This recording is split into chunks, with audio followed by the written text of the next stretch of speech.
I'm gonna upgrade my 4K home theater PC from a 10th generation i5-10400 to a 12th gen i5-12400. How much of a difference will it make?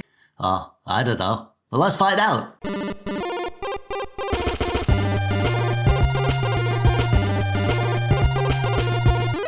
Oh, hey, how you doing? I'm TechDweeb. Thanks for clicking on the video today. 12th generation CPUs. I've heard good things, many good things.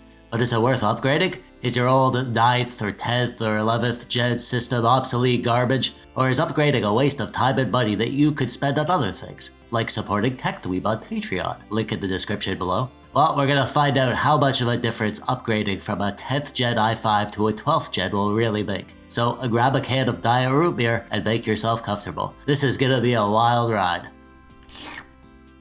Yeah, maybe. This is my Media Center PC, the PC that I have on my 4K 60Hz TV. I don't always game at 4K, but sometimes I do, or at least 1440p, depending on the title and the settings that I'm willing to run with. I do about half my gaming on this thing. I built it at the start of the pandemic apocalypse, before the prices went super crazy and people were scalping GPUs, robbing people for their toilet paper. I love this PC. It's my little baby gaming PC. It's built in the InWin A1 Plus case, which is a very nice case that I absolutely adore.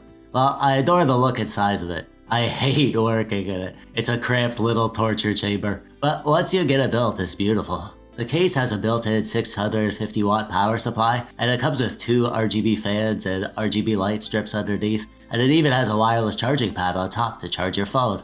What a great looking case, right? As for the specs, it currently has an i5-10400, NZXT Kraken 120mm AIO water cooler, a 1TB NVMe SSD, 16GB of 3200MHz RAM. It's not running at 3200MHz because this was a somewhat budget build, and I went with a ASUS ROG H470 motherboard, and the H series of boards won't allow for memory XMP, so it's running at the max speed for my 10400, which is 2666MHz. This build initially had an RTX 3060 in it, which I was lucky enough to have on pre-order at the start of the Scalpocalypse, and then I traded that for an RX 6700 XT, which was definitely a good choice because that's a big upgrade. The 6700 XT offers performance on par with a 3070 in most games, give or take. Throughout the pandemic, it's been the best value higher-end GPU that you could buy, and it's still a good value. Probably the best value, to be honest. I'm gonna do a separate video on this GPU, so get subscribed so you don't miss that. I've heard lots of good things about 12th gen processors.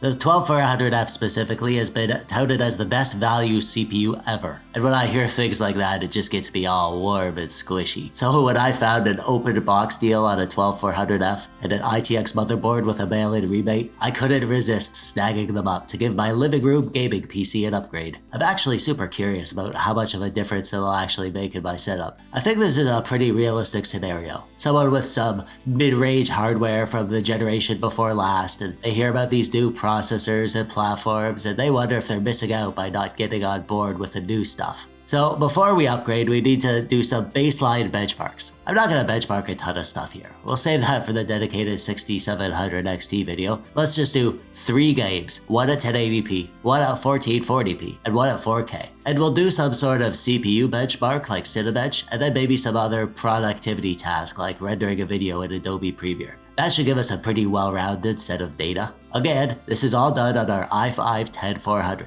It's a 6-core 12-thread CPU with a 2.9 GHz base clock and a 4.3 GHz boost and a 65-watt TDP. In my ASUS ROG H470i motherboard, of course. Let's do the non-gaming stuff first. Starting off with a 10-minute stress test of Cinebench R23 gave us a multi-core score of 7,570 points, which is a pretty standard score for this CPU. During this run, we hit a max temperature of 70 degrees Celsius on the CPU. And I wanted to do a productivity test as well, so I whipped together a quick Adobe Premiere timeline with a video skit that I made for my friend's 40th birthday. I put on a bunch of effects and layers on the clip, and it took 2 minutes and 42 seconds to render with H.264 encoding at the 1080p YouTube preset. On to the gaming benchmarks, starting off with God of War. This will be our 1080p test. We're running at the highest settings, no FSR here. I'm not going to be using FSR or any sort of upscaling in any of these tests. I just want to see how these processors perform without any extra variables. So we're at 1080p, ultra settings, and we get an average of 67 FPS by the end of this intro sequence. That's good stuff. Totally playable, obviously, and I'd personally opt to lower the settings a little bit and run at 1440p, but this is our 1080p test, so that's what we get, 67 FPS. Our 1440p test is going to be Shadow of the Tomb Raider. This is running at ultra settings, everything cranked, except for ray tracing, obviously. No resolution scale or anything, just straight up 1440p gameplay. And we get an average FPS of 67 again. We're sort of targeting 60 FPS here, since my 4K TV is only 60 Hz, but I unlocked the frame rate so we could compare the results after we swap our CPUs in a bit. 60 FPS is Shadow of the Tomb Raider on the i5-10400.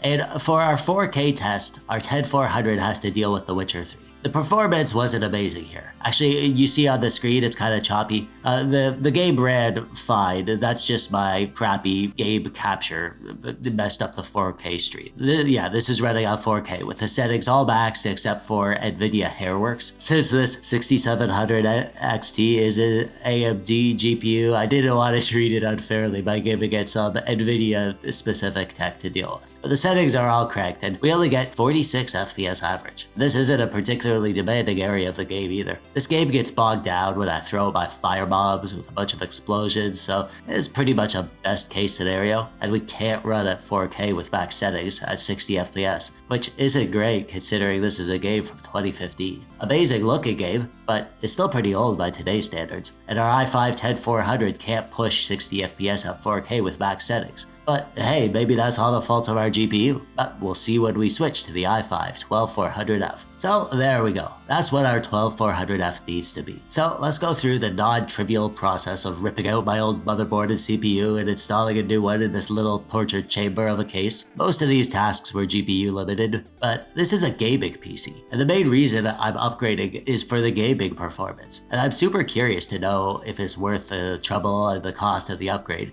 I'm gonna build the old parts into a new PC or sell them off, so ultimately the upgrade will only end up costing me about $50 to $100. I have no idea if it'll be worth that, but there's only one way to find out. This H470 motherboard and i5-10400 have served me well over these past 2 years. But out with the old, in with the new, as they say. Oh, and NZXT was kind enough to send a replacement bracket for their Kraken cooler. Yeah, this cooler wasn't made to work with LGA 1700 socket platforms like this new motherboard. Cool of them to send this for free.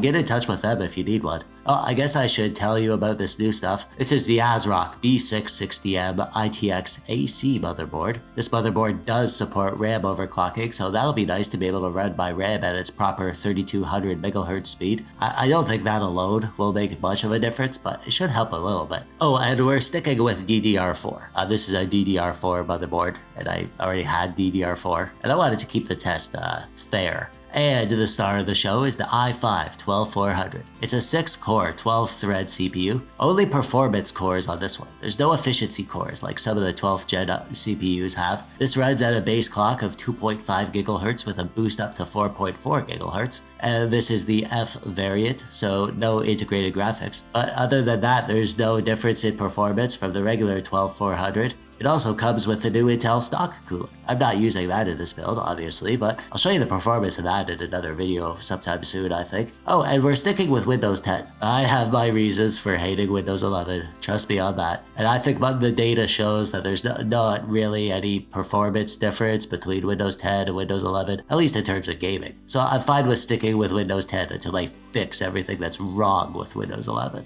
Okay, well, there we go. New motherboard and CPU installed, all warm and cozy in their new home. These were the only changes made to the system. The CPU and motherboard, everything else is identical. So let's fire this up and see what kind of performance difference our i5-12400 will give us. Starting out with Cinebench, which is a super heavy, unrealistic load for any CPU, but it's a great way to stress the CPU to the max and compare the performance. Our 12400F gave us a score of 11,861. That's 56% better than our 10400. I really wasn't expecting this kind of performance jump. Seriously, that's freaking awesome. My 5800X gets between 13,000 and 14,000, and that costs more than twice the price of this 12400F. As for our Adobe Premiere export, the 12400 isn't an amazing productivity CPU because it's a 6-core CPU. I prefer at least an 8 or 10-core CPU for serious productivity, but the 10400 runs with the same core count, so it should be a fair comparison. And our test render with the 12400F finished in 2 minutes and 6 seconds. That's 29% faster than our 10400. And this is a real-world representation of the difference in these CPUs, and considering the price of the 12400F, I'm actually really impressed at this huge jump in performance. But maybe you don't care about CPU benchmarks and productivity. I certainly don't. Not on this PC. I have my office PC for the real work. This is my living room PC. It's meant to play games on my TV, ideally at 4K, targeting 60 FPS. So let's see how we compare the gaming benchmarks. God of War was our 1080p gaming test, and our 12400F, running with the same settings as our 10400, gives us an average FPS of 87.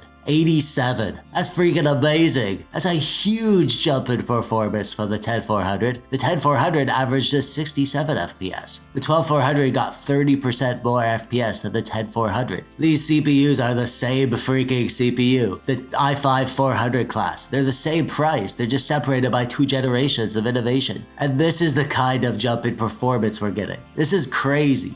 But one gaming benchmark isn't good enough, so let's see how Shadow the Tomb Raider does. 1440p is a little more GPU intensive than CPU, so I'd expect the difference to be not quite as noticeable. Here in our benchmark, we get an average of 108 FPS. Oh my god, are you freaking kidding me? Our 10400 got 67 FPS. Then we really get 61% more FPS from just this CPU upgrade. That's the same kind of bump in performance you need to spend $500 on if you're upgrading your GPU. Man, I knew CPU upgrades were important. I just didn't expect it to make this much of a difference. What about 4K? Way more GPU intensive, putting much more stress on the graphics card should alleviate the pressure on the CPU. Witcher 3 running at 4K gives us an average of 57 FPS. That's great. I mean, it's not 60 FPS, but like I said, this is much more GPU intensive. If I want to run this game at 4K, I'll need to upgrade that 6700 XT for sure. But still, we went from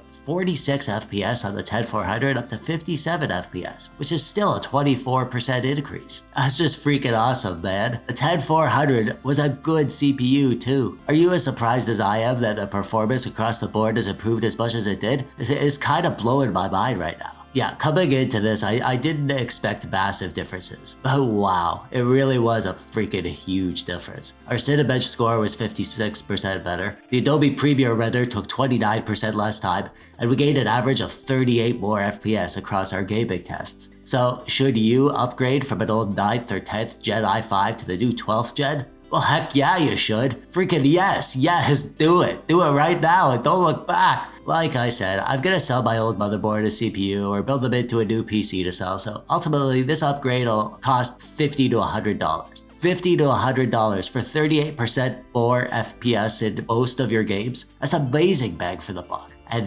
this is how you keep up with the trends. Don't wait for ages to upgrade and sell off your old stuff. If you upgrade every 2 to 3 years, your old stuff will still have decent value, and ultimately the upgrade won't cost you an arm and a leg and an ear and a toe, as my mom would say. That's how I've done it for the last while at least. And this way you get to be constantly tinkering with new stuff too.